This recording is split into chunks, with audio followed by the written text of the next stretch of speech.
Halo semua, salam sejahtera Malaysia. Selamat datang ke channel Fels Lifestyle. Terima kasih kerana terus setia dan terus bersama di dalam channel ini. Saudara-saudara, mungkin sebelum ini kita sudah mendengar beberapa isu yang hangat menjadi buah mulut ramai orang. Antaranya adalah Abang Belon dan juga isu kuil. Dan kita dapat lihat ada juga cubaan daripada pihak-pihak yang tidak bertanggung jawab untuk menunggang isu ini.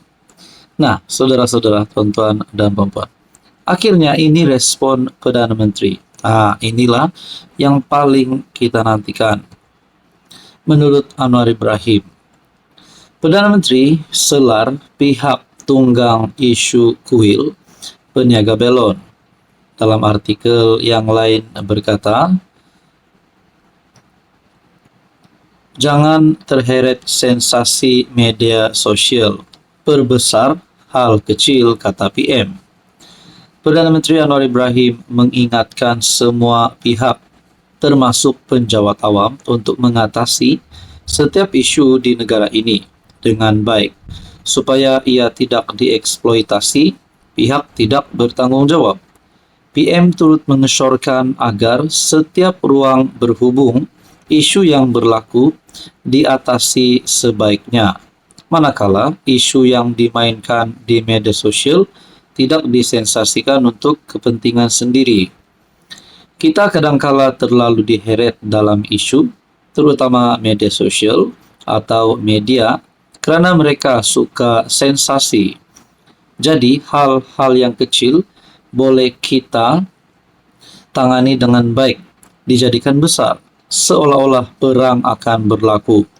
Soal kuil, perang, soal belon, perang, padahal boleh kita atasi dengan baik. Sebab itu saya ingin mengesyorkan supaya jangan berikan ruang eksploitasi, kata beliau ketika berucap pada majlis perjumpaan bersama warga Jabatan Perdana Menteri bagi bulan April di Putrajaya. Nah, saudara-saudara, Anwar juga menegaskan bahawa masih terdapat individu yang cenderung mengeksploitasi isu tertentu tanpa mengambil kira kepentingan umum. Sebaliknya, lebih gemar mempolitikkan segala perkara. Sesetengah orang dia bebal, tidak fikir kepentingan umum. Semuanya mahu dipolitikkan dan semuanya mesti dengan cara menghukum. Mengambil contoh isu perpindahan kuil Dewi Sri Patra Kaliaman di Ibu Negara, Anwar berkata kerajaan Madani telah menyelesaikan isu itu dengan jalan aman serta hormat kepada kaum lain. Negara kita majmuk, pelbagai kaum, pelbagai agama. Namun Islam agama persekutuan dan kekuatan Islam tidak dipertikai. Keputusan kita mestilah berdasarkan prinsip-prinsip yang jelas.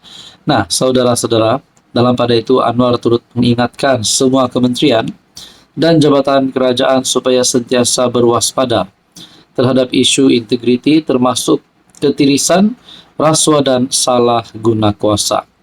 Jadi, saudara-saudara yang saya hormati, ini satu pengumuman Anwar yang menunjukkan beliau selayaknya menjadi Perdana Menteri, bukan Muhyiddin, bukan Mahathir, bukan Hadi Awang dan siapa sajalah yang cuba untuk menjatuhkan Anwar. Makna kata tak adalah harapan mereka nak tumbangkan Anwar setakat ini. Berkaitan dengan pengumuman Anwar ini, walaupun mungkin sebelum ini beliau dimaki, beliau diserang, tapi akhirnya Anwar tetap fokus untuk menjalankan kerja tugas-tugas sebagai Perdana Menteri. Saudara-saudara, apa komen Anda? Hai, hello, salam sejahtera Malaysia. Selamat datang ke channel Fels Lifestyle. Terima kasih kerana terus setia dan terus bersama di dalam channel ini. Saudara-saudara, antara yang menjadi cerita, antara yang menjadi spekulasi ramai orang sebelum ini adalah berkaitan dengan sejauh mana Anwar Ibrahim akan memerintah. Adakah beliau hanya menjadi PM satu penggal ataupun tak sampai satu penggal? Sedangkan kita sudah tahu Anwar kini sudah hampir separuh penggal, lebih daripada separuh penggal menjadi Perdana Menteri. Nah, berkaitan dengan pilihan raya umum ke-16, kita dapat lihat Anwar Ibrahim masih lagi mempunyai sokongan yang kuat. Mungkin ada yang kata, mungkin ada langkah tebuk atap, langkah untuk jatuhkan Anwar, ahli parlimen lompat parti dan sebagainya. Tapi akhirnya perkara ini dinafikan oleh pihak-pihak yang berkepentingan. UMNO tidak tarik sokongan, DAP tidak tarik sokongan, GRS, GPS tidak tarik sokongan. Tapi bagaimana dengan persoalan PRU mengejut? Ada yang kata PRU mengejut boleh menguntungkan Madani. Boleh dikata semua pihak yang pro kerajaan menolak keperluan untuk diadakan PRU mengejut. Lantaran itu pelbagai tanggapan dilemparkan terhadap Azmin yang membangkitkan perkara tersebut. Azmin Ali ada membangkitkan, ada menyentuh berkaitan perkara ini. Ia dikatakan untuk menutup kedudukan bersatu yang sedang bermasalah. Strategi untuk parti itu kekal relevan, hanya permainan politik. Blok pembangkang sudah habis modal dan pelbagai lagi. Pendeknya, mereka yang pro kerajaan menolak sama sekali kemungkinan PRU mengejut akan diadakan. Kalaulah bersatu ini takut tidak relevan lagi, kenapa tidak saja mereka menyokong Anwar Ibrahim? Adakah pada PRU 16 nanti akan ada sokongan ahli parlimen ataupun parti daripada pembangkang masuk bersama-sama PHBN di dalam satu kerajaan? Nah, berkaitan dengan PRU mengejut, tariknya pula. Memang sudah diumumkan pada 2027. Tapi mungkin ada yang berkata, cepat-cepatlah PRU 16. Nak tukar Anwar lah, nak jatuhkan Anwar. Mereka tak suka Anwar. Itu sudah pasti bukan kepada penyokong Anwar Ibrahim. Tapi kalau bukan Anwar, agak-agak siapa yang akan jadi PM? Coba komen di bawah. Adakah Muhyiddin Yassin yang kini berhadapan dengan beberapa kes mahkamah? Adakah Hadi Awang? Adakah Hadi Awang menjadi pilihan bagi kepimpinan politik di Borneo, Sabah, Sarawak? Nah, itulah menjadi pertanyaannya. Kecuali Anda mempunyai komen, siapa yang boleh ganti Anwar pada masa terdekat ini? Apa komen Anda? Hai, hello, salam sejahtera Malaysia. Selamat datang ke channel Fels Lifestyle. Terima kasih kerana terus setia dan terus bersama di dalam channel ini. Saudara-saudara yang saya hormati, tuan-tuan dan puan-puan.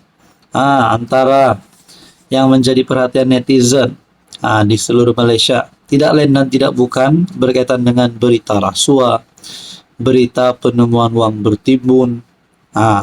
Yang paling pasti adalah apa saja berita berkaitan dengan rasuah, lebih-lebih lagi melibatkan pemimpin-pemimpin politik, lebih-lebih lagi yang melibatkan pihak yang berprofil tinggi, akan menjadi cerita ramai orang.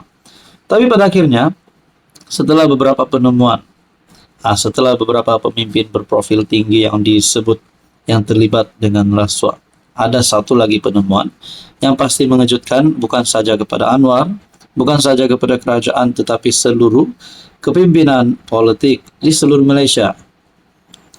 Ini satu keputusan, satu berita daripada Malaysia kini, bertarik 7 April, Kastam Pahang rampas biji timah seluduk RM2.8 juta.